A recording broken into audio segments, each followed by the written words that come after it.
expect these aftershocks to last for the next several days, sometimes weeks.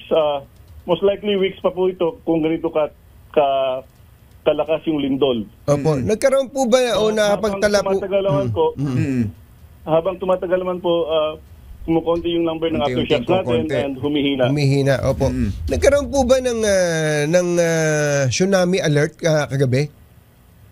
Yes po, nagpalabas po tayo ng advisory, tsunami information na magkaroon ng minor sea level disturbance between 9:59 to 11:20.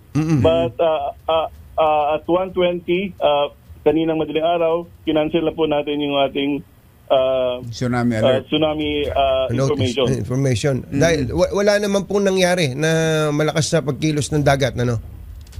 Wala naman pong wala pong na-report sa atin na nagkaroon ng malakas na pagkilos ng dagat. Ang epicenter po ay sa karagatan ng sakop ng Bogo City. Yes po, ang epicenter is 19 kilometers north, 70 east of Bogo City. Nasa dagat po ito.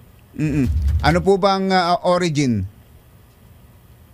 May mga offshore active faults po tayo dito sa may active fault talaga diyan ng Cebu Island. Yes, that's right. Kung ikukumpara ho sa mga nakarang lindol na naranasan natin, pinaka-popular yung yung July 16, 1990. Pareho ba sila ng naging ng lakas, Director? Hindi, mas malakas po yung July 16, 1990 earthquake. Magnitude 7.8 po ito. Magnitude 6.9.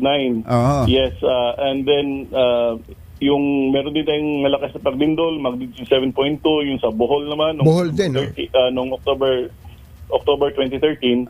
Yes. So mas malakas yun kaysa dito, magnitude 6.9 ito. Pero magnitude 6.9 is already considered a strong earthquake. Strong earthquake na rin talaga to. At mukhang marami ng initial tayong natatanggap, Director, ng damages. Yes po, ang pinakamataas na intensity po natin is intensity 7, and when we say intensity 7, that's already considered as destructive.